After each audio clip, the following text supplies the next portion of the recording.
அன்பான நண்பர்களே வணக்கம். நாம் கேட்டுக்கொண்டிருப்பது திரு இந்திரா சௌந்தரராஜன் அவர்களின் கிருஷ்ணதந்திரம். வாசிப்பது ஸ்ரீலதா தயாளன். போன பகுதியின் தொடர்ச்சியாக அத்தியாயம் 47. குறிப்பு: கோயில் பட்டர் சொன்ன செய்திகள் பாஞ்சாலிக்குள் புது நம்பிக்கையை பாய்ச்சியதின் எதிரொலி இந்த பாஞ்சாலியும் கிருஷ்ண தரிசனத்துக்கு தயாரானாள். அதற்கு முன் கிருஷ்ணன் கொடுத்ததாக பட்டர் கூறிய அந்த பட்டயத்தை தரிசிக்க விரும்பினாள். அது இப்போது எங்கே உள்ளது என்று பட்டரிடம் கேட்டாள். நிச்சயமாக இந்த கோயிலில் அது இல்லை, அநேகமாக அது திரௌபதி அம்மன் கோயிலில்தான் இருக்க வேண்டும் என்றார். பாஞ்சாலியும் கோயில் பூசாரியை சந்தித்து தான் அந்த பட்டயத்தை பார்க்க விரும்புவதாக கூறினாள். அவரோ அது எங்கிருக்கிறது என்று தனக்கு தெரியாது என்று கூறிவிட்டார். பாஞ்சாலி இப்படி பட்டயத்தை தேடுவது பண்டாரி முதல் கள்ளன் தலையாரி வரை அனைவருக்கும் தெரிய வந்தது. அவர்கள் பாஞ்சாலியை தூண்டிவிட தொடங்கினர். புல்லாங்குழலைத்தான் அடைய முடியவில்லை, குறைந்தபட்சம் இந்த பட்டயத்தையாவது கண்ணால் பார்த்து விடுவோம் என்பது அவர்கள் எண்ணம்.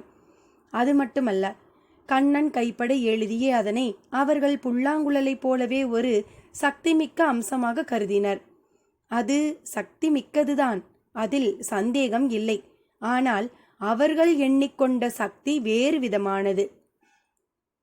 மனித ஜென்மம் கண்டுவிட்ட தாங்கள் எந்த நாளும் குறைந்திடாத செல்வமுடனும் ஆள் அம்பு அதிகாரத்துடனும் ஊருலகமே தம்மை பார்த்தால் கை தொழுது பணிந்து நிற்கும் விதமாகவும் வாழ வேண்டும் என்பதே அவர்கள் விருப்பம். இன்று யாருக்குதான் இப்படி ஒரு விருப்பம் இல்லை? ஆனால் இப்படிப்பட்ட எதிர்பார்ப்புகள் ஈடேறுவதற்கு பின்னாலே தானம் தவம் இரண்டும் இருக்கின்றன என்பது எத்தனை பேருக்கு தெரியும்? பாஞ்சாலி பட்டயத்தை எல்லா இடங்களிலும் தேடிவிட்டு இறுதியாக திரௌபதியாக பூஜிக்கப்படும் அந்த மரப்பெட்டியிடம் வந்தாள். அவள் தேடாத ஒரே மறைவிடம் அது மட்டும்தான். இனி கதைக்குள். பூசாரி வருவதை பார்த்த அன்புமணி தான் கேட்க நினைத்த கேள்வியை அவர் வந்து நிற்பதற்குள் கேட்டுவிட வேண்டும் என்று கருதியவனாக கேட்க தொடங்கினான். சார், எல்லாம் சரிதான், ஆனா ஊர்ல தொடர்ச்சியா தப்பு நடக்கிறதும் புல்லாங்குழல் அதனால வெளியே வரும்னு எதிர்பார்க்கிறதும் எந்த விதத்துல சார் சரி? ருத்ரா சிரித்தார். பின் தொடர்ந்தார். அந்த புல்லாங்குழலுக்கு இதையெல்லாம் தடுக்கிற ஆற்றல் இருக்குங்கிறது பைராகியோட எண்ணம். தொடர்ந்து கெடுதல் நடக்கும்போது அதை வைச்சிருக்கிறவர் இதையெல்லாம் செய்யற நபர் மனசு மாறி திருந்திடணும்னு வேண்டிக்கிட்டு குழலை வாசிக்கலாமே. அப்படி ஒன்று இருந்தா தானே வாசிக்க முடியும். இருக்கு, 100% அது இந்த ஊர்ல இருக்கு. இதுதான் பைராகியோட நம்பிக்கை. அப்படி இருந்தா அதை கொண்டு எவ்வளவோ அற்புதங்களை எல்லாம் வச்சிருக்கிறவங்க பண்ணி இருப்பாங்களே. அப்படி பண்ணி தங்களை காட்டி கொடுத்துக்க அவங்க என்ன முட்டாளா அன்புமணி? வேண்டாம், குறைந்தபட்சம் தங்களோட நன்மைக்கு அவங்க பயன்படுத்திக்கிட்டு இருக்கலாமே தானே. இதுவரை நீ கேட்ட கேள்வியில இது மட்டும்தான் கொஞ்சம் அர்த்தம் இருக்கிற கேள்வி. ருத்ரா சொல்லவும் பூசாரி நெருங்கி கும்பிடு போடவும் சரியாக இருந்தது. வணக்கம் போலீஸ்கார் ஐயா, கூப்பிட்டு விட்டீங்களாமே? ஆமா பூசாரி. சரி அன்புமணி, நீ போய் உன் வேலையை பாரு. உன்கிட்ட செல்போன் இருக்குதானே? இருக்கு சார். நம்பர் சொல்லு, அவன் சொன்னான். நான் இப்போ செல்போன் பால உன்னோட நம்பருக்கு டயல் பண்றேன். என் நம்பரை சேவ் பண்ணிக்கிட்டு அவசியப்படும் போது அவசியம் கூப்பிடு என்றார். அடுத்து அரை நிமிடங்களில் அவரது செல்போன் சினுங்கியது. நான் இப்போ உனக்கு அனுப்பின என்னோட எண் இந்த 30 செகண்ட்ல ஆகாசத்துல எங்கேயோ இருக்கிற சேட்டிலைட்டோட போய் டச் பண்ணி அப்புறமா அங்கே இருந்து உனக்கு வந்திருக்கு. அதாவது ஆயிரக்கணக்கான மைல்களை இந்த சப்தம் நொடியில கடந்திருக்கு. இந்த செல்போன் இருக்கே, இது ஒரு உள்ளங்கை அதிசயம். விஞ்ஞான மனுஷனுக்கு கொடுத்திருக்கிற பெரிய கொடை. இதை நினைச்சு நினைச்சு பிரமிச்சுக்கிட்டே இருக்கலாம். ஆனா இந்த மனுஷங்க இதை ரொம்ப அற்பமா நினைச்சு கேவலமா பயன்படுத்துறாங்க.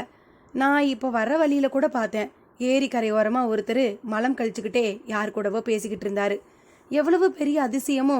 இந்த மனித சமுதாயத்துல சில நாள் சில மணி நேரங்கள் தான் அதிசயமா பார்க்கப்படுது. அப்புறமா அதை ஒவ்வொரு மனுஷனும் தன்னோட கை காலை பார்க்குற மாதிரி சாதாரணமாக தான் பார்க்குறான். ஆனால் இப்படிப்பட்ட மனுஷன்தான் துளி கூட நம்ப முடியாத இந்த புல்லாங்குழல் மாதிரி கற்பனையான விஷயங்களை எல்லாம் பெருசாகவும் நினைக்கிறான். வேடிக்கையா இல்லையா? அவர் கேள்வியின் நியாயம் அவனையும் சற்று சிரிக்க வைத்தது. ஆனால் பூசாரி சிரிக்கவில்லை, இறுக்கமாகவே இருந்தார். ருத்ராவின் கருத்து துளி கூட அவரை பாதிக்காதது போல இருந்தார். அன்புமணி விலகவும் ருத்ரா அவரிடம் தன் கேள்விகளை ஆரம்பித்தார். என்ன பூசாரி, நான் சொன்னது சரிதானே? இல்லைங்க. இல்லைங்களா? எப்படி? இந்த செல்போனில் பேசணும்னா நீங்கள் சொன்ன மாதிரி சேட்டிலைட்டு, இரும்பு கோபுரம், அப்புறம் இங்கே ஒரு கருவி, அங்கே ஒரு கருவின்னு நிறைய விஷயங்கள் வேணும். அப்புறம் இந்த செல்ஃபோன் கதிர்களால் எதிர்காலத்தில் காது செவிடாகுது, புற்றுநோய் வரும்னெல்லாம் பேசிக்கிறாங்க. செல்ஃபோன் ஒன்றும் பெரிய விஷயம் இல்லை. சொல்லப்போனால் இது ஒரு மகா மோசமான விஷயம். நீங்கள் சொன்ன மாதிரி மலம் கழிக்கிறப்போ கூட மனுஷனை நிம்மதியாக கழிக்க விடாத ஒரு வஸ்து.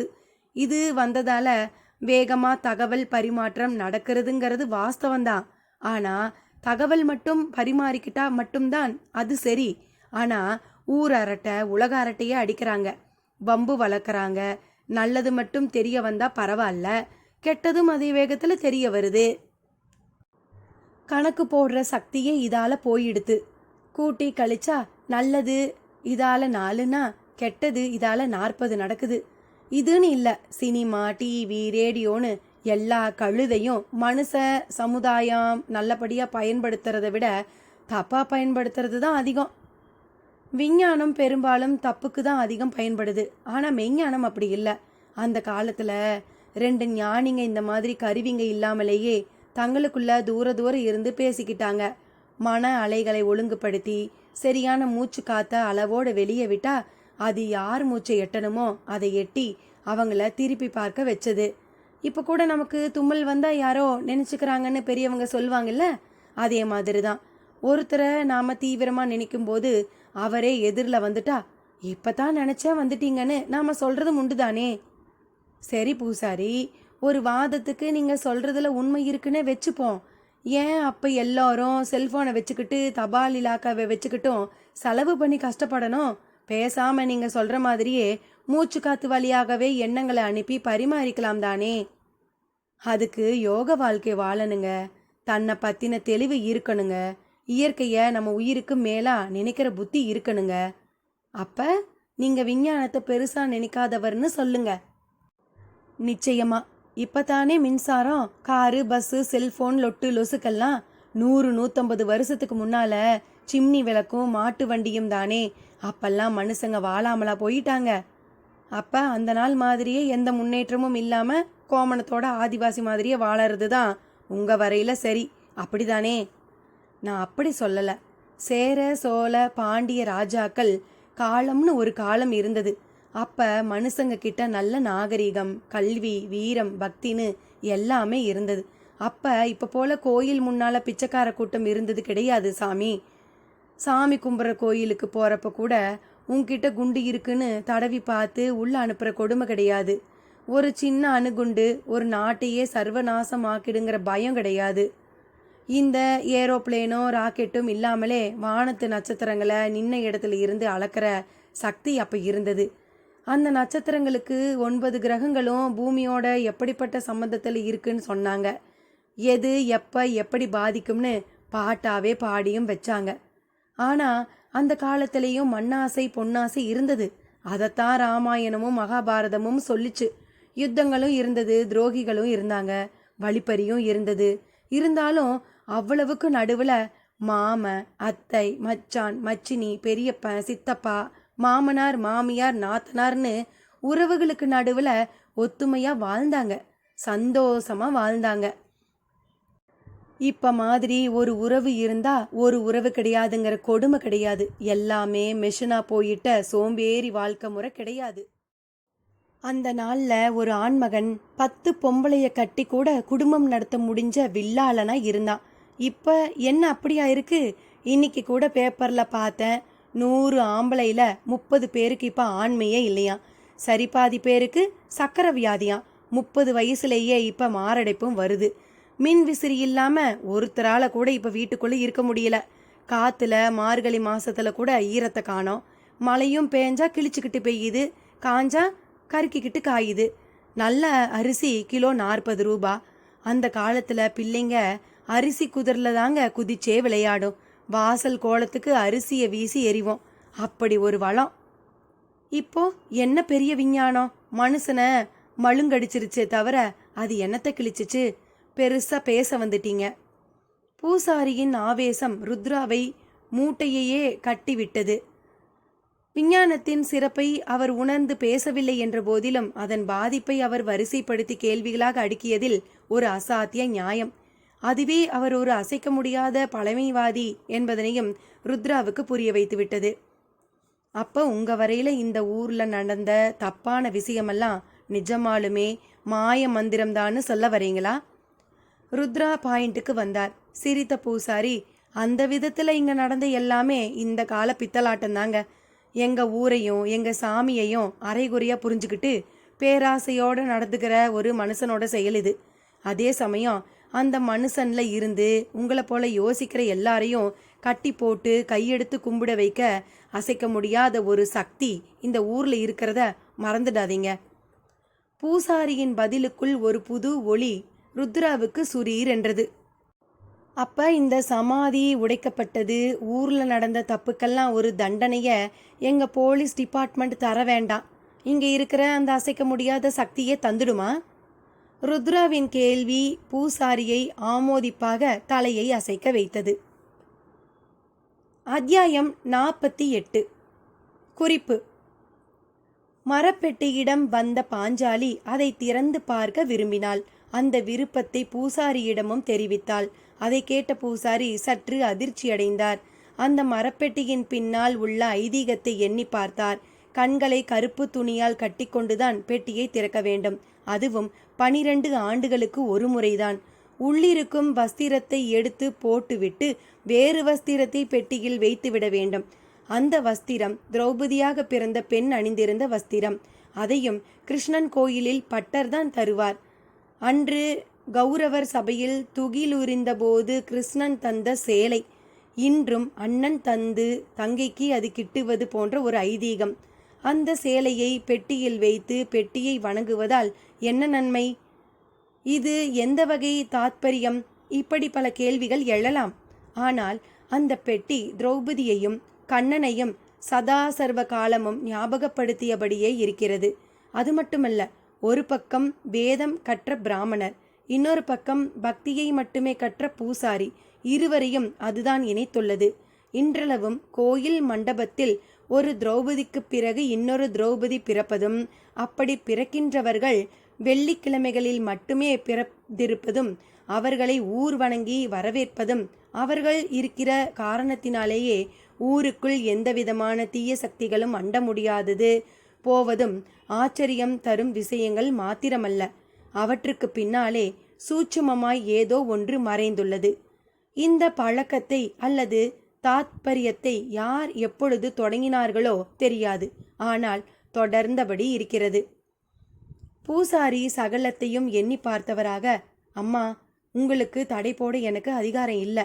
ஆனா நீங்க செய்ய நினைக்கிறது ஒரு சாதாரண விஷயம் இல்லை. அற்ப காரணத்துக்காக பெட்டியை திறந்துட்டா அதோட பவித்திரமோ அதுக்கு பின்னால இருக்கிற விஷயத்துக்கும் ஒரு பங்கமும் ஏற்பட வாய்ப்பு இருக்கு. நல்லா யோசிச்சுக்கோங்க என்றார். அவர் அப்படி சொல்லும் போதே பண்டாரி தலையாரி இருவரும் வந்துவிட்டனர். பூசாரியை பார்த்து முறைத்த தலையாரி, தாயி, நீ போய் உன் விருப்பப்படி பாருமா. அப்படியே அந்த அதிசயமான பட்டயத்தை எங்களுக்கும் காட்டு. அந்த கிருஷ்ணனை பார்க்கத்தான் எங்களுக்கு கொடுப்பனு இல்லை. குறைந்தபட்சம் அந்த சாமியோட கையெழுத்தையாவது பார்த்துக்கிறோம் என்றார். திரௌபதி அம்சமான அந்த பாஞ்சாலியும் பூஜை அறைக்குள் காலை வைத்தாள். கைகளை கூப்பி கிருஷ்ணனை எண்ணி தியானிக்கவும் செய்தாள். கண்ணா, எனக்கு உன் தரிசனம் வேண்டும். உனது வைகுண்டத்தில் நான் ஒரு தூசாகவோ இல்லை துரும்பாகவோ கிடந்தால் கூட போதும். அதுக்கு இப்போ பட்டய தரிசனம் வழிகாட்டினால் மிக மகிழ்வேன் என்று வேண்டிக் கொண்டாள். அடுத்த நொடியே அங்கே இனிய குழலின் ஓசை ஒலிக்க ஆரம்பித்தது. அற்புதமான இசை. அந்த இசை பண்டாரி தலையாரி இருவரையும் அப்படியே கட்டி போட்டு கண்களை மூட செய்துவிட்டது. பூசாரிக்கும் இதே நிலை. பாஞ்சாலி மட்டும் சப்தம் எங்கே இருந்து வருகிறது என்று தேடிக்கொண்டு அந்த சன்னதியை விட்டு வெளியில் வந்தாள். குளத்தங்கரை பக்கம் வந்தவளுக்கு ஆச்சரியம் காத்திருந்தது. இனி கதைக்குள். பூசாரியின் பேச்சில் இருந்த தெளிவும் அவரது குரலில் தொனித்த உறுதியும் ருத்ராவை வெகுவாகவே கவர்ந்துவிட்டது. அப்படின்னா அந்த பைராகிய நீங்க நம்புற அந்த கிருஷ்ணனோட சக்தி வந்து ஒரு வழி பண்ணுன்னு சொல்றீங்களா என்று கேட்டார். நிச்சயமாங்க. ஆனா பூசாரி, உங்க நம்பிக்கைய நானும் ஏத்துக்கிட்டு எனக்கு என்னன்னெல்லாம் இருக்க முடியாது, இருக்கவும் கூடாது. சரி, நான் எதுக்கு கூப்பிட்டேன்னு நீங்க என்ன கேட்கவே இல்லையே. இப்ப கேட்குறேன், சொல்லுங்க. உங்க திரௌபதி அம்மன் கோயில்ல எங்க டிபார்ட்மெண்ட்டு சார்பா வீடியோ கேமராவை ஃபிக்ஸ் பண்ண போறேன். கோயிலுக்குள்ள யார் வந்துட்டு போனாலும் கேமராவில் பதிவாயிடும். இந்த பணம் தர மிஷினுக்கு மேலே இருக்குங்களே, அந்த மாதிரிங்களா? ஓ, உங்களுக்கு ஏடிஎம் மிஷின் பற்றி கூட தெரிஞ்சிருக்கே. சபாஷ், கிட்டத்தட்ட அந்த மாதிரி தான். இதை எங்கள் கோயிலில் ஏன் வைக்கிறீங்க? அந்த பைராகி நிச்சயமாக அங்கே வருவாருங்கிறது என் யூகம். அப்போ கேமராவில் பதிவாயிடும். சித்து வேலை தெரிஞ்ச அந்த ஆளுக்கு உங்கள் கேமரா எல்லாம் ரொம்ப சாதாரணங்க. ஆமாம், எது சித்து வேலை? ஏங்க, நீங்கள் அதையெல்லாம் நம்பாதவர் மாதிரியே கேள்வி கேட்குறீங்களே. கரெக்ட். இந்த மாதிரி சப்ஜெக்டை யார்கிட்ட பேசினாலும் ஒன்று சித்து வேலை, இல்லைன்னா என்ன மாய மந்திரமோன்னு தான் சொல்கிறாங்க. அவங்க கிட்ட விளக்கம் கேட்டால் சொல்ல தெரியல. சொல்ல முடியாததை தானே சித்துன்னு மாயம்னு சொல்லுவோம். சொல்ல முடியாததை எதை வச்சு கற்றுக்க மட்டும் முடியுது? ஐயா, சொல்கிறேன்னு தப்பாக எடுத்துக்காதீங்க. உலகத்தில் ஆயிரக்கணக்கான ஜீவராசிங்க இருக்குது. அதில் மனுஷன் மட்டும்தான் பேச, சிரிக்க, அழ முடிஞ்சவன். ஆனாலும் பறக்க முடிகிற ஒரு பறவை முன்னால் இவன் பறக்க முடியாதவன். மண்ணுக்குள்ளே நெளிகிற மண்புழு முன்னால் அது மாதிரி அடைஞ்சு கிடக்க முடியாதவன். இதை எதுக்கு சொல்கிறேன்னு முதல்ல புரிஞ்சுக்கோங்க. நமக்கெல்லாம் அளவுன்னு ஒன்று இருக்குங்க. தலைக்கீழாக நின்று தண்ணி குடித்தாலும் அந்த அளவுக்கு மேலே நம்மால் போக முடியாது. பூசாரி, உங்கள் விளக்கம் எனக்கு புரியலை. நம்மால் ஒரு அளவுக்கு மேலே யோசிக்கவோ செயல்படவோ முடியாது. ஆகாசத்தில் பறந்தோம்னா அது நம்மால் முடியாதுன்னு உணர்ந்து எப்படி ஆகாய விமானத்தை கண்டுபிடிச்சு அதில் உட்கார்ந்து பறக்கிறோமோ அந்த மாதிரியே சித்து வேலை பண்ணவும் ஒரு வழிமுறை இருக்குது. அந்த வழிமுறையில் போனால் அதெல்லாமும் சாத்தியந்தாங்க. எது அந்த வழிமுறை? இதை நீங்கள் மலையாள தேசத்துக்கு போய் அங்கே உள்ள நம்பூதிரிங்க கிட்டேயும் போத்திங்க கிட்டேயும் தான் கேட்கணும்.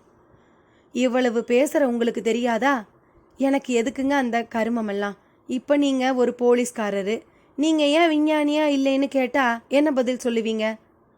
பூசாரி பார்க்கத்தான் பட்டி காட்டான், ஆனால் அவனுக்குள் ஒரு பழுத்த ஞானி இருப்பதை அவர் வந்ததிலிருந்தே சொல்லாமல் சொல்லுவது போல் இருந்தது ருத்ராவுக்கு. மேற்கொண்டு பேசவோ கேட்கவோ தோன்றவில்லை. இருந்தும் தான் நினைத்ததை செயல்படுத்தாமல் விடக்கூடாது என்கின்ற அவரது கடமை உணர்ச்சி கேமராவுடன் அவரையும் அழைத்து கொண்டு கிளம்பியது. திரௌபதி கோயில் குளத்தங்கரை. கோயில் முன்னாலே 2 சென்ட்ரி போலீஸ்காரர்கள் நின்று கொண்டிருந்தனர். வழிபாட்டிற்கு வந்திருந்த சிலர் பூசாரி இல்லாத நிலையில் ஏமாற்றத்தோடு திரும்பிட, கருப்பு போர்வையை போர்த்தி கொண்டு வந்த ஒரு உருவம் குளத்தங்கரை படிக்கட்டுகளில் இறங்கி இடுப்பளவு நீரிலும் நின்று கொண்டது. ஆங்காங்கே மீன்கள் செத்து மிதந்து கொண்டிருக்க அதை பார்த்த அந்த உருவம் சரேல் என்று நீருக்குள் மூழ்கியது. நீரின் மேல் வட்டமாய் திவளைகள். ஒரு போலீஸ்காரர் ஓடி வந்து அந்த காட்சியை பார்த்தார். நீருக்குள் மூழ்கிய அந்த உருவம் நெடுநேரம் வரை மேலே வரவில்லை. போலீஸ்காரர் முகத்தில் பீதி பரவ தொடங்கியது. திரும்பி வந்து அவரோடு நின்றபடி இருந்த இன்னொரு போலீஸ்காரரையும் அழைத்து கொண்டு வந்து பார்த்தபோது படித்துறை அருகே நீர்ப்பரப்பின் மேல் அந்த உருவம் வெளிப்பட்டது. தாடியும் மீசையுமாக தெரிந்த அந்த உருவத்தின் கைகளில் கோயில் பட்டர் தூக்கி எறிந்த சாலக்கிராம கற்கள். கற்களோடு மேலேறிய உருவத்தை போலீஸ்காரர்களும் நெருங்கி வந்து, ஏய், யார் யனி என்று கேட்டனர். அந்த உருவம் நிமிர்ந்து உடம்பை சுற்றி இருந்த கருப்பு போர்வையை விளக்கவும் தான் தெரிந்தது அது பைராகி என்று. நீ நீ என்ன? நீ? நான் தான் பைராகி. உங்களுக்கு என்ன வேணும்? நீதான் வேணும். ஏலை பெரியசாமி, முதல்ல ருத்ர சாருக்கு ஃபோனை போடு. வேண்டாம், அனாவசியமா என்கிட்ட மோதி அவஸ்தப்படாதீங்க. பைராகி சொன்னதை அந்த போலீஸ்காரர்களில் ஒருவர் காதிலேயே வாங்கவில்லை. ருத்ராவோடு அவர் தொடர்புகளை தொடங்கினார். வணக்கம் சார். சார், அந்த பைராகி இப்போ குளத்தங்கரையில் தான் சார் இருக்கான்.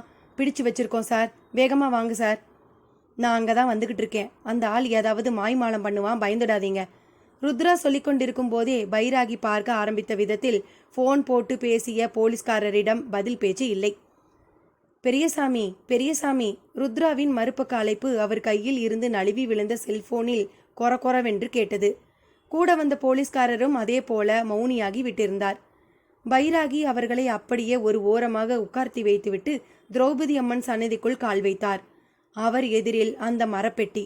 அதை அகண்ட விழிகளோடு பார்த்தவர் அப்படியே அந்த பெட்டியை திறந்து தன்வசம் உள்ள சாலக்கிராம கற்களை அதனுள் போட்டவராக அதை மூடினார்.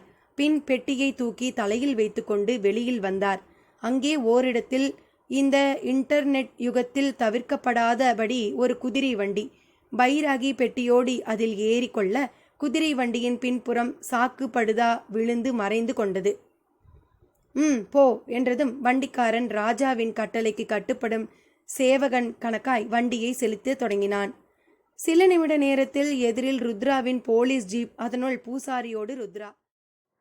குதிரை வண்டியை சாலையை விட்டு இறக்கி ஓட்டினான் வண்டிக்காரன். ருத்ராவும் ஆச்சரியமாக பார்த்து கொண்டே கடந்தார். குதிரை வண்டி பிரதான சாலையில் இருந்து பிரிந்து ஒரு மண் சாலைக்குள் நுழைய ஆரம்பித்தது. ருத்ராவின் போலீஸ் ஜீப் திரௌபதி அம்மன் கோயிலை அடைந்து நின்றது. அந்த போலீஸ்காரர்கள் இருவரும் விழுந்து கிடந்த கோலமே ருத்ராவுக்கு எல்லாவற்றையும் புரிய வைத்து விட்டது. பூசாரி அந்த நிலையிலும் பெரிதாக பதறாமல் கைகளை கூப்பிக்கொண்டு கண்களை மூடியபடி பிரார்த்திக்க தொடங்கிவிட்டார்.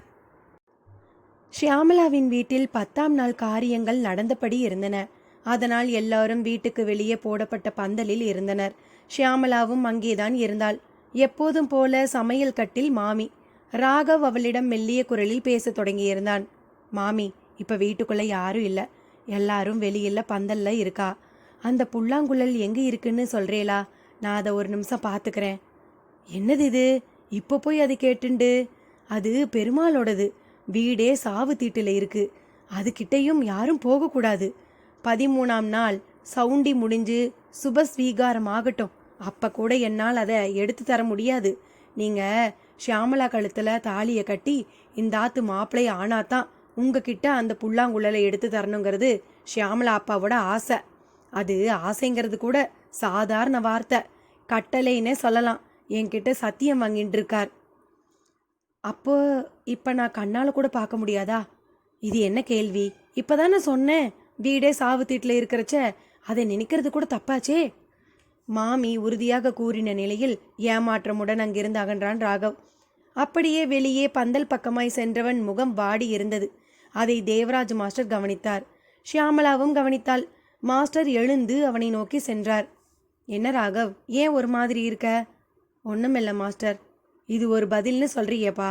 நேத்து ராத்திரியும் ரொம்ப லேட்டா வந்த. உன்னை காணாம ஷியாமலா எவ்வளவு தவிச்சிருப்பா தெரியுமா? எனக்கு இப்ப கிட்டத்தட்ட எல்லாமே தெரிஞ்சு போச்சு மாஸ்டர். ஒரு ஆல்பத்துக்காக இங்க வந்த எனக்கு அதெல்லாம் அல்பம், அதுல ஒண்ணுமே இல்லைன்னு புரிஞ்சு போச்சு. நிஜமா நான் இந்த கண்ணமங்கலம் வந்ததை நினைச்சு ரொம்பவே சந்தோஷப்படுறேன். ராகவிடம் வெளிப்பட்ட மாறுதலான பேச்சு மாஸ்டரை நிமிர்த்தியது. சந்தோஷப்படுறேன்னு சொல்லிட்டு உம்முன்னு இருக்கிய ராகவ்? இது ஒரு மாதிரி டென்ஷன் மாஸ்டர். எது எப்படியோ எல்லாமே நல்லபடியா முடிய போகுது. நீ என்னப்பா சொல்ற? ஆமா, எல்லாம் தெரிஞ்சு போச்சு. நீயே என்ன தெரிஞ்சுக்கிட்ட அப்படி? மாஸ்டர் கேட்டுவிட்டார். ஆனால் ராகவ் அவரிடம் கோமலா மாமி சொன்னதை எப்படி சொல்வது என்கின்ற தயக்கத்தில் சற்று பேந்த விழித்தான். கமான் ராகவ், என்ன தெரிஞ்சுக்கிட்ட நீ? சொல்றேன் மாஸ்டர். நீங்க எனக்கு குரு கிட்ட ஒரு சிஷ்யன் எதையும் மறைக்கக்கூடாது. அதனால் உங்ககிட்ட பகிர்ந்துக்கிறேன். ஆனா நீங்க யார்கிட்டையும் இதையெல்லாம் பகிர்ந்துக்க கூடாது. நீ முதல்ல விஷயத்த சொல்லு. சில அதிசயங்கள் இந்த உலகத்துல இருக்கு மாஸ்டர். நமக்கு தான் அதையெல்லாம் புரிஞ்சுக்கிற சக்தியோ அறிவோ இல்லை. பீடிகை போடாம நீ விஷயத்துக்கு வா. மாஸ்டர் தூண்டிய போது ருத்ராவின் ஜீப் அந்த வீட்டு முன்னால் வந்து தேங்கி நின்றிட அவரும் இறங்கிக் கொண்டிருந்தார். அத்தியாயம் 49. குறிப்பு: குளத்தின் மைய மண்டபத்தில் அந்த கிருஷ்ணனே கால் மேல் கால் போட்டு அமர்ந்து கொண்டிருந்த நிலையில் குழலினை இசைத்து கொண்டிருந்தான். கண்ணிரண்டிற்கும் காட்சி, காதுகளுக்கும் இசை. பாஞ்சாலி சொக்கி போனாள். கண்ணனின் பட்டயம் பொய்ஸ் அல்ல என்பதனை போல அங்கே கிருஷ்ண தரிசனம். பாஞ்சாலி கேட்டது கிடைத்துவிட்டது. பாஞ்சாலிக்கு மட்டுமல்ல, அருகில் இருந்த மரத்தின் பட்சிகளுக்கெல்லாம் கூட. அந்த மைய மண்டபத்தையே வேடந்தாங்கள் போல கருதி அங்கே வந்து குவிந்து விட்டன. என்ன ஆச்சரியம்! இந்த மீன்களுக்கு கண்ணன் வந்து குழல் வாசிப்பது எப்படி தெரியும்? அவையெல்லாம் கூட நீர்பரப்புக்கு மேலே தங்கள் வாயை பிளந்து கொண்டு முட்டி மோதிக்கொண்டிருந்தன. நேரம் செல்ல செல்ல ஆடு மாடுகள் எல்லாம் வந்து அடைய ஆரம்பித்து விட்டன. இடையில் பாஞ்சாலி எதையுமே உணரவில்லை. கண்களில் தாரை தாரையாக நீர் வடிந்த நிலையில் கைகளால் தாளம் போட்டுக்கொண்டு அந்த கண்ணனையே தன் காதலனாக வரித்து கொண்டு உருகிய மீராவைப் போல் அவளும் மெய்மறந்து போனாள். அப்படியே ஒரு ஆழ்ந்த உறக்கத்திற்கும் ஆட்பட்டு விட்டாள். கண்களை திறந்து பார்த்தபோது எதிரில் மண்டபத்தில் கண்ணன் இல்லை. ஆடு மாடுகள் இல்லை, பட்சிகள் இல்லை. கோயில் சந்நிதி வளாகத்தில் பண்டாரியும் தலையாரியும் கூட மயக்கம் நீங்கி அப்பொழுதுதான் எழுந்தபடி இருந்தனர். கண்களை கசக்கியபடி எதிரில் காட்சி தந்த பாஞ்சாலியிடம் வந்து, என்ன நடந்தது? நாங்க எப்படி மயங்கினோம்? நீ கூட மயங்கி விட்டது போல தெரிகிறதே என்று அவர்கள் கேள்விகளை அடுக்கினர். பூசாரியும் அப்போது எழுந்து வந்தவராக அலறினாள். தாயி, இங்க வந்து பாருங்க இந்த அதிசயத்தை என்று. மூவரும் வேகமாக சந்நிதி வாசலுக்கு சென்றனர். அந்த மரப்பெட்டியின் மேல் ஆயிரக்கணக்கான தேனீக்கள். இதை யாரும் தீண்டவோ திறக்கவோ கூடாதுங்கிற மாதிரி அதுக்கு அர்த்தம் என்றார் பூசாரி. பண்டாரிக்கும் தலையாரிக்கும் அதற்கு மேலும் அங்கே நின்று கொண்டு தங்கள் அதிகாரத்தை காட்டும் துணிவு வரவில்லை. பாஞ்சாலியோ பூசாரியிடம் சென்று, பூசாரி, இந்த தங்கையின் கோரிக்கையை என் அண்ணன் நிறைவேற்றிவிட்டான் என்றாள். பூசாரியின் கண்களில் ஆனந்த கண்ணீர். அப்படியே அவர் பாஞ்சாலியின் கால்களில் விழுந்தார். பாஞ்சாலி அவர் வயதை உத்தேசித்து பதறிப்போய் விலகினாள். அவரோ, அம்மா, கண்ணனை பார்த்த உன்னை பார்க்கும் பாக்கியமாவது எனக்கு கிடைத்ததே. அந்த புல்லாங்குழல் இசைக்கு மனம் மயங்கியது போலவே உடம்பும் மயங்கிவிட்டது. யோக உடம்பாக இருந்திருந்தால் தாக்கு பிடித்திருக்கும். நானும் கண்ணனை பார்த்திருப்பேன். அந்த கண்ணனுக்கு எனக்கு தரிசனம் தரக்கூடாது என்பதெல்லாம் கிடையாது. எனக்கு தான் யோகிதை இல்லை. எனக்கே இல்லாத போது பண்டாரிக்கும் தலையாரிக்கும் எப்படி இருக்க முடியும்? அவன் தரிசனம் பெற்ற உனக்கும் சரி, இனி வரப்போகும் அவ்வளவு திரௌபதிகளுக்கும் நிச்சயம் யோக உடம்புதான் வாய்க்க முடியும். உடம்பில் எல்லா சக்கரங்களும் சீராக சுழன்று நாடி ஆதாரமும் சரியாக இருந்து பிராணகதியும் சமமாக இருப்பதுவே யோக உடம்பாகும். நான் இனி அந்த உடம்பை அடைய பாடுபடுவேன். உப்பும் புளியும் இனி எனக்கு விலக்கு. உன்னாலே எனக்குள் இன்று இந்த தாக்கம் ஏற்பட்டிருக்கிறது என்று அவர் கூறியபோது, இறை தொடர்புகளுக்கு பின்னாலே உடம்புக்குள்ள சம்பந்தம் எப்படி இருக்க வேண்டும் என்பதும், எப்படி இருந்தால் அந்த சம்பந்தம் சித்திக்கும் என்பதும் பாஞ்சாலிக்கு புரிந்து போனது. இனி கதைக்குள். ருத்ராவை பார்க்கவும் ராகவ் தன் பேச்சை அப்படியே பூட்டு போட்டது போல நிறுத்தி கொண்டான். மாஸ்டரும் புரிந்து கொண்டார். ருத்ரா அருகில் வரவும், வாங்க சார் என்றார். அதற்கு மேல் அவரிடம் கலகலப்பாகவோ இல்லை விஷயபூர்வமாகவோ பேச எதுவும் இல்லை என்கின்ற மாதிரி பார்த்தார். ருத்ராவை பார்த்துவிட்டு ஷியாமலாவும் அவர்கள் அருகில் வந்தாள். 10ஆம் நாள் காரியங்கள் பக்கவாட்டில் நடந்தபடி இருந்தன. ஷியாமலாவின் அண்ணன் முறையில் இருந்தவர் வழி நடத்தி கொண்டிருந்தார். ருத்ரா அதையும் கவனித்தவராக, சாரி, தொந்தரவுக்கு மன்னிக்கணும், நான் இப்போ உங்க கூட கொஞ்சம் பேசணுமே என்றார். ஷியாமலா மௌனமாக அவரை அழைத்து கொண்டு பின் வழியாக மாடி அறை நோக்கி நடக்கத் தொடங்கினாள். மாடியில் நிறைய பிரம்பு நாட்காலிகள். அதில் ஒன்றில் அமர்ந்து கொண்ட ருத்ரா மற்றவர்களையும் அமர சொன்னார். மாஸ்டர் மட்டும் உட்கார்ந்து கொண்டார். ராகவும் ஷியாமலாவும் நின்று கொண்டே இருந்தனர். நீங்களும் உட்காருங்க ப்ளீஸ் சார், நீங்க வந்த விஷயத்துக்கு வாங்க. நீங்க உட்கார்ந்தா எனக்கு உங்க முகம் பார்த்து அழுத்தமாக பேச வசதியா இருக்கும். எங்ககிட்ட பேச இன்னும் என்ன சார் இருக்கு? உங்ககிட்ட தாமா எல்லாமே இருக்கு. ருத்ராவின் பதிலில் ராகவ் ஒரு மாதிரி ஆடிப்போனான். அப்போது அவரை பார்ப்பதற்காக கீழே கோயில் பட்டர் வந்திருந்தார். வந்தவர் கோமலா மாமியை போட்ட போடில் மாமி மாடிக்கு வந்து பட்டர் பார்க்க துடிப்பதாக கூறி நின்றாள். அவரை இங்க வர சொல்லுங்க என்று ருத்ரா கூறியதை தொடர்ந்து அவரும் மேலே அந்த அறைக்கு வந்து சேர்ந்தார். ருத்ராவை பார்த்த மாத்திரத்தில், என்ன சார் இது அநியாயம்? நான் குளத்துல போட்ட எங்க கோயில் சால கிராமங்களை அந்த பைராகி குளத்துல இறங்கி எடுத்துண்டு போயிட்டாராமே. உங்க போலீஸ்காரர்களும் கூட அவரை தடுக்க முடியலையாமே. என்ன சார் இது அநியாயம்? அவர் பேசும்போது உடம்பெல்லாம் பதறுவது நன்றாக தெரிந்தது. ஓ, அதுக்குள்ள உங்க வரையில விஷயம் வந்துடுச்சா? ஏன் வராம? இது என்ன மெட்ராஸ் மாதிரி பெரிய சிட்டியா? நாலும் 8 தெரு, 2 கோயில், 1 குளம்னு இருக்கிற சின்ன கிராமம் தானே சார். கவலைப்படாதீங்க, நாங்கள் அவரை நெருங்கிட்டோம். கட்டாயம் எங்க கிட்ட பிடிபடுவார். என்னத்த கிட்ட நெருங்கிட்டேல்? உங்கள் போலீஸ்காரா இருக்கும்போதே குளத்தில் இறங்கி சால கிராமத்தை எடுத்துட்டு போகிறார். உங்களால் அவரை பிடிக்க முடியல. இதில் எதை வச்சுண்டு நெருங்கிட்டோம் பிடிச்சிடுவோம்னுலாம் சொல்கிறேன். சரி, அவர் எங்களால் எதுவும் பண்ண முடியாது, நாங்களாம் வெத்து வெட்டுன்னு சொன்னால் உங்களுக்கு திருப்தியாக இருக்குமா?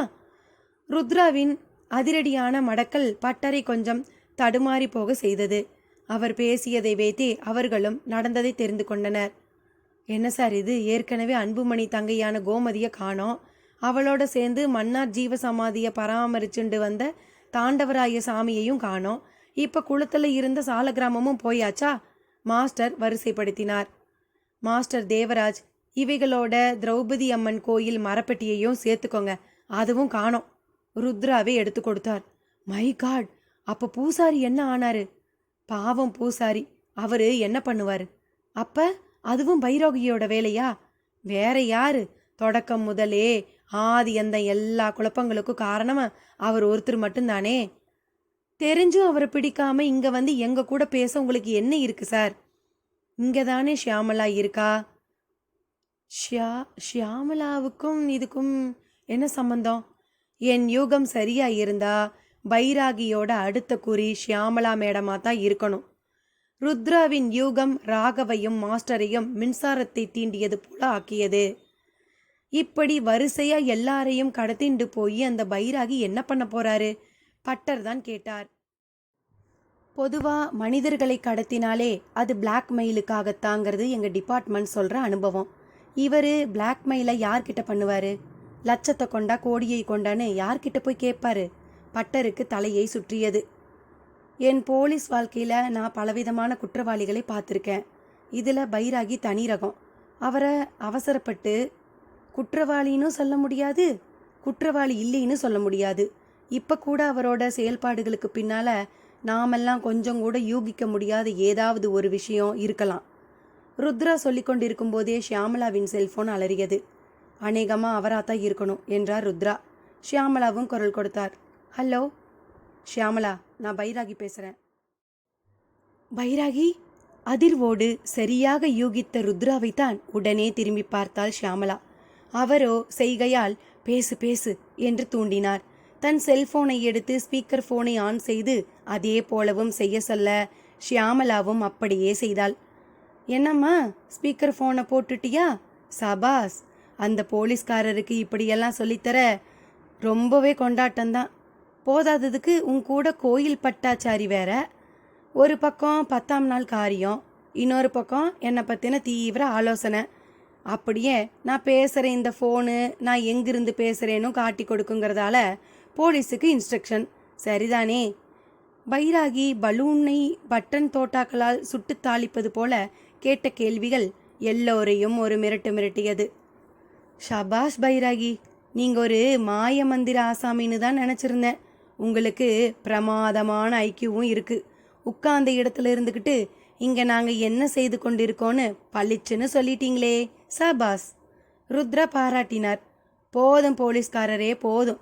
சில நாய்ங்க செஞ்ச ஒரு சின்ன தப்பால தான் நீங்கள் உள்ள நுழையும்படி வந்துடுச்சு. உண்மையில் அந்த யக்னன் செத்து போயிட்ட ஒருத்தன், அவனை போட்டு புதைச்சது தமிழழகன். நாய்கள் மட்டும் பிணத்தை இழுத்து போடலைன்னா உங்கள் டிபார்ட்மெண்ட்டுக்கே இந்த கண்ணமங்கலத்தில் வேலை கிடையாது. ஆனாலும் அதுலேயும் ஒரு நல்லது தான் நடந்தது. எப்போ செத்துட்ட யக்னனுக்கு திரும்ப உயிர் வந்ததோ அப்பவே அந்த கிருஷ்ணன் கண்ணமங்கலத்தில் தன் பிரவேசத்தை தொடங்கிட்டான்னு எனக்கும் நான் எதுக்கு வந்தேனோ அது கட்டாயம் நடந்தே தீரும்னு நம்பிக்கையும் வந்துடுச்சு. அதனால தான் ரொம்ப புனிதமான இடமாக கருதப்பட்ட மன்னார் ஜீவசமாதியில் அவரோட திருமேனியில் இருந்த நவரத்ன மாலையையும் ஸ்படிக மாலையையும் குறி வச்சு அதை உடைச்சேன். ரத்தினங்களுக்கு கால கட்டுப்பாடு கிடையாது. 1,00,000 வருஷம் கூட அப்படியே தன்னிலையும் தன் சக்தியும் மாறாமல் இருக்கும். அதுலேயும் மன்னார் சுவாமிகளோட நவரத்ன மாலையும் ஸ்படிக மாலையும் தபோ சக்தியோட கூடியது. அது இருக்கிற இடத்துல 9 கிரகங்களும் வேலை செய்யாது. கோள் விடுதலையை கொடுக்குற அந்த மாலைகள் இப்போ என் கழுத்தில். அது மட்டும் இல்லை, கோயிலோட சால கிராமங்கள், கிருஷ்ணன் கையெழுத்து போட்டு கொடுத்த பட்டயம் உள்ள மரப்பெட்டி, இப்படி கண்ணமங்கலத்தோட அவ்வளவு பொக்கிஷங்களும் என்கிட்ட. இதெல்லாம் போக ஒரு சந்நியாசிக்கு சமமான தாண்டவராய சாமி, ஒரு கர்ப்பிணின்னு 2 பேர். இந்த 2 பேரையும் நான் பலி கொடுத்தா அதை விட ஒரு பெரிய தோஷம் இந்த கண்ணமங்கலத்துல இருக்க முடியாது. என்கிட்ட இருக்கிற பவித்திரமான விஷயங்களும் அற்பமானவைகளா மாறிடும். அப்படியெல்லாம் நடக்கக்கூடாதுன்னா அது ஷியாமளா கையில தான் இருக்கு. பைராகி கொஞ்சம் கூட அசராதபடி சொல்லி நிறுத்த, சற்று முன் ருத்ராவும் ஷியாமளாவை பார்த்து எல்லாம் உன் கையில தாமா இருக்கு என்று சொன்னது மாஸ்டருக்கும் ராகவுக்கும் நினைவுக்கு வந்தது. அவங்க இப்போ என்ன பண்ணணும் பைராகி?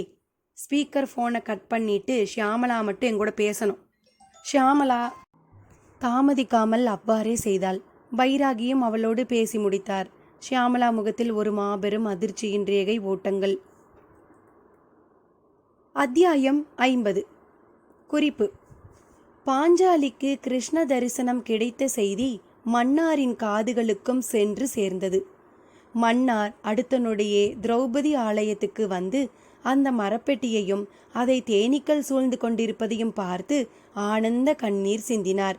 அருகிலேயே அவரை விடாமல் தொடர்ந்த ஜோதிடர் விட்டலாச்சாரியாரும் கோயில் பூசாரியும் மன்னாரிடமே, சுவாமி, கிருஷ்ணனின் இந்த லீலை உங்களுக்கு எதை உணர்த்துகிறது என்று கேட்டனர்.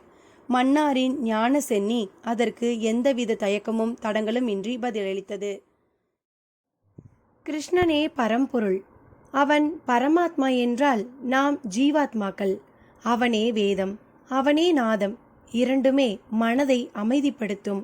அமைதிதானே உயிர்களின் மூலத்தேவை.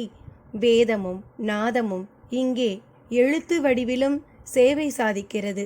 அதுவும் ஒரு சத்திய பிரமாணமாய். இதை கர்ப்ப சிசு போல பாதுகாக்க வேண்டும் என்பதே இந்த தேனீக்கள் நமக்கு உணர்த்தும் செய்தியாகும்.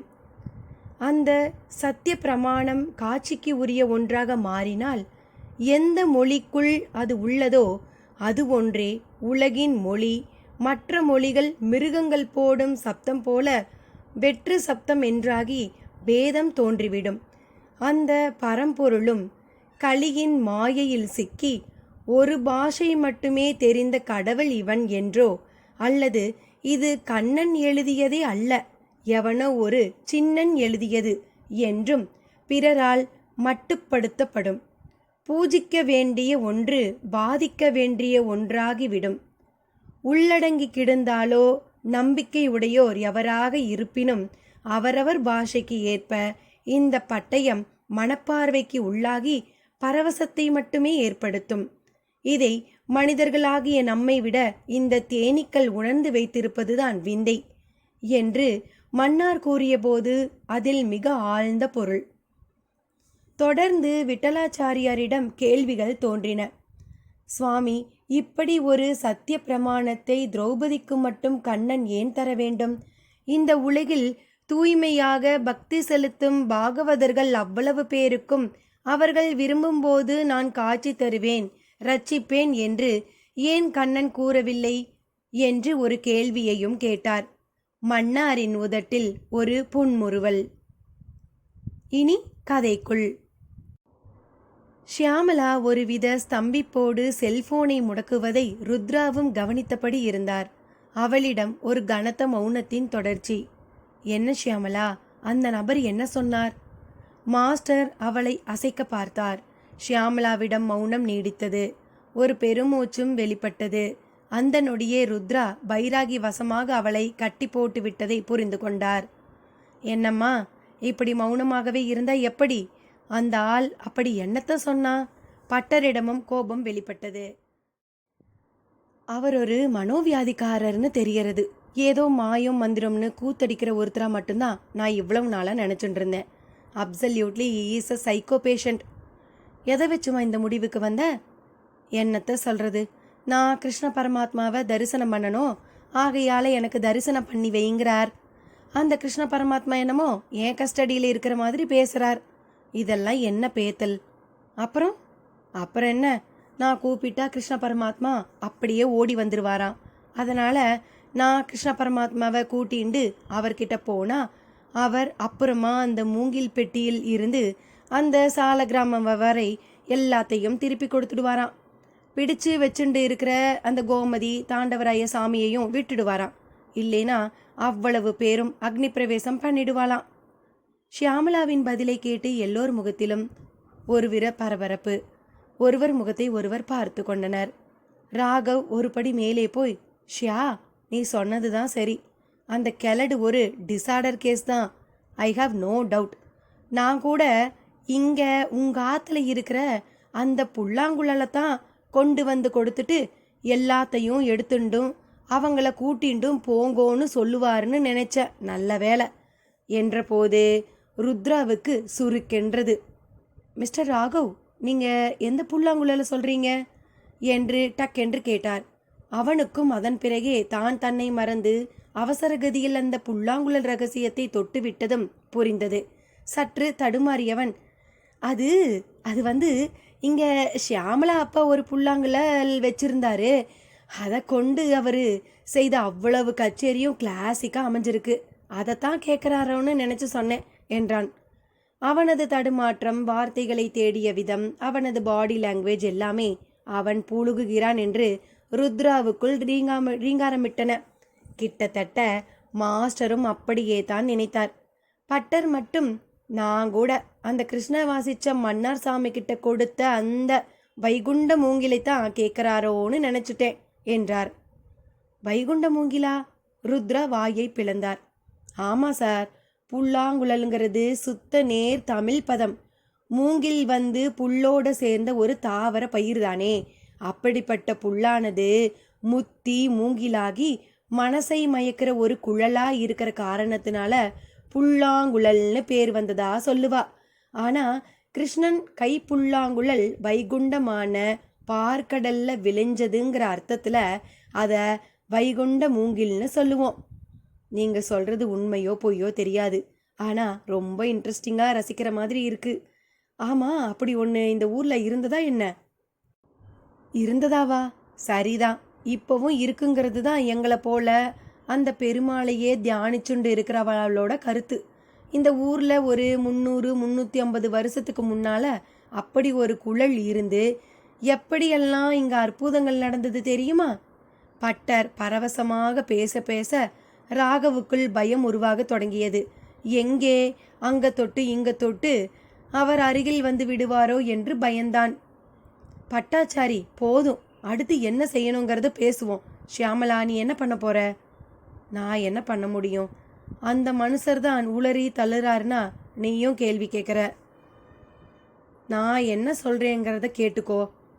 இந்த விஷயத்தில் நம்ம கையில் எதுவும் இல்லை. இனி எல்லாம் ருத்ரா சார் கையில் தான் இருக்குது. சார், நீங்கள் தான் அந்த டிசார்டர் பைராகியை பிடிச்சி பனிஷ் பண்ணணும்.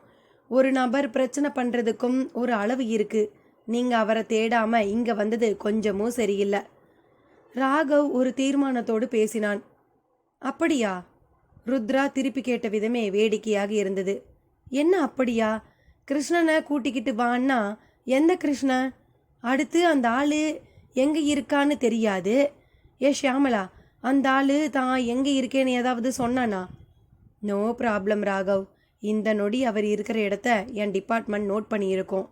இந்த ஊரில் இருந்து அவ்வளவு செல்ஃபோனையும் கண்காணிக்க நான் எப்போவோ உத்தரவு போட்டாச்சு. இன்ஃபேக்ட் இந்த உண்மை பைராகிக்கும் தெரியும். நாமெல்லாம் அவரை நெருங்கினாலும் அந்த நபர் அதுக்கெல்லாம் அசர மாட்டார். அங்கேயும் எங்களை ஏமாத்த ஏதாவது மேஜிக் பண்ணுற தைரியம் அவருக்கு இருக்கு. ஆனால் அவரை வளைக்கிறது ஒரு விஷயம் இல்லை. அவர்கிட்ட இருக்கிற விஷயங்களை ஒரு ப்ராப்ளமும் இல்லாமல் மீட்கிறது தான் விஷயம். இவ்வளவு தூரம் சொல்கிற நீங்களே முதல்ல அதை செய்யுங்க சார். என்ன சார் பெரிய மேஜிக்கு? ராகவ் ருத்ராவை துரத்துவதிலேயே குறியாக இருந்தான். என்ன ராகவ், நான் இப்போ என்ன போகணுமா? நான் போய் அவரை எந்த பிரச்சனையும் இல்லாமல் பிடிச்சிட முடியும்னு நீங்கள் நம்புறீங்களா? ருத்ரா தீர்மானமாக கேட்டார். ருத்ரா சார், நான் கேட்குறதுக்கு பதில் சொல்லுங்க. ஷியாமலா இப்போ என்ன செய்யணும்? மாஸ்டர் கேட்டார். அப்படி கேளுங்க. அந்த நபர் திரும்ப நிச்சயமாக ஷியாமலாவை தொடர்பு கொள்ளும்போது ஷியாமலாவே அவர்கிட்ட கேட்கட்டும், என்னால் எப்படி கிருஷ்ண தரிசனம் பண்ணி வைக்க முடியும்னு. அதுக்கு அவர் சொல்கிற போகிற பதில் நிச்சயம் சாதாரண பதிலாக இருக்காது. இன்ஃபேக்ட் நாம் இங்கே இருக்கிறது தெரிஞ்சு பேசின பைராகி இப்போ இப்படியெல்லாம் விவாதம் செய்வோம்னு தெரிஞ்சே வச்சிருப்பாரு. எப்போ குறிப்பிட்ட சில ஏடுகள் இல்லாமல் போச்சோ அப்போ அதில் பல அதிசய தகவல்கள் இருக்கணும். அதுதான் பைராகியையும் இப்படி எல்லாம் பேச வைக்கணும். மேம்போக்க பார்த்தா இது ஒரு பைத்தியக்காரன் பேச்சு மாதிரி தான் இருக்கும். ஆனா ஆழமா யோசிச்சா இதுல நிச்சயம் ஆழமான பொருள் இருக்கு. எந்த வகையில? அதை என்னால விளக்கமா சொல்ல முடியல. என் இன்ட்யூஷன் அப்படி சொல்லுது. சரி சார், அந்த ஆள் ஃபோன் பண்ணட்டும். அப்ப நானே அவர்கிட்ட கேட்குறேன். கடவுளோட வான்னு சொல்றது ஒரு $1,000,000 கேள்விக்கான பதிலு. இதுவரைக்கும் சரித்திரத்துல கூட கடவுள் தோன்றி அவர் யாரும் பார்த்ததில்லைன்னு சொல்லி பேசி பார்க்கறேன். அம்பி, இப்படி அவசரப்பட்டெல்லாம் உளராத. சமீபத்துல தியாகையர் அந்த ராமபிரான தரிசனம் பண்ணி இருக்காரு. அருணகிரிநாதர் முருகப்பெருமான தரிசனம் பண்ணி இருக்காரு. அபிராமி பட்டர் அம்பால தரிசனம் பண்ணி இருக்காரு. அவ்வளவு ஏன், இந்த கண்ணமங்கலத்துல மன்னார் சாமிக்கு கிருஷ்ண தரிசனம் கிடைச்சு அதுக்கு பிறகுதான் அவர் ஒரு மகானா ஆனார். அது போக பல தடவை அந்த கிருஷ்ண பரமாத்மா தரிசனம் கொடுத்திருக்காரு. அது பத்தி எல்லாம் மன்னார் ஜீவ சரித்திரத்துல குறிப்புகள் இருக்கு. பட்டர் பொலேர் பொலேர் என்று பிளந்து கட்டுவது போல பதில் தந்தார். இது எல்லாமே எப்பவோ நடந்ததா நம்பிக்கை அடிப்படையில் சொல்லப்படுற விஷயங்கள். கிட்டத்தட்ட புராணம் மாதிரி தான் இதுவும். இதையெல்லாம் ஜீவ சரிதம்னு சொன்னாலும் சரி, இல்லை ஏதோ ஒன்றுன்னு சொன்னாலும் சரி, நடக்கிற வர இது எதுவும் உறுதியாக கிடையாது. சரி மிஸ்டர் ராகவ், நீங்கள் உங்கள் பாதையில் போங்க, நான் என் பாதையில் போகிறேன். உதவி தேவைப்பட்டா அவசியம் கூப்பிடுங்க, நான் புறப்படுறேன். ருத்ரா சட்டென்று பேச்சை முறித்து கொண்டு கிளம்பினார். பட்டரும் ஷியாமளாவை ஏற இறங்க பார்த்தபடி, அம்மாடி, எனக்கென்னமோ உன்னாலதான் எல்லா சிக்கலும் தீருன்னு தோன்றது. எல்லாத்தையும் விஞ்ஞானமாகவே யோசிக்காம கொஞ்சம் நம்பிக்கை அடிப்படையில் யோசி. கிருஷ்ணா, என்னை போய் உன்னை கூட்டிண்டு வர சொல்லி அந்த பைராகி சொல்றாரே, நான் கூப்பிட்டா வர்றதுக்கு நீ என்ன வேலைக்காரனான்னு சும்மா நம்பிக்கை வச்சு சண்டை போடு. சீக்கிரம் நல்ல தகவல் வரட்டும் என்றபடி அவரும் விலகினார். ராகவ் ஷியாமளாவை பார்த்து, ஷியாமளா, நீ போய் முதல்ல வெளியே நடக்கிற காரியங்களை கவனி. சார் கூட்டிண்டு போங்க, நான் இப்போ வந்துடுறேன் என்றவனாக கோமலா மாமியை நோக்கி நடக்க தொடங்கினான். மனதுக்குள் முதல் காரியமாக அந்த புல்லாங்குழலை எடுத்தே தீர வேண்டும் என்ற வைராகியம். சரி நண்பர்களே, அநேகமாக அடுத்த பகுதி முடிவு பகுதியாக இருக்கலாம். மீண்டும் சந்திப்போம். நன்றி நண்பர்களே.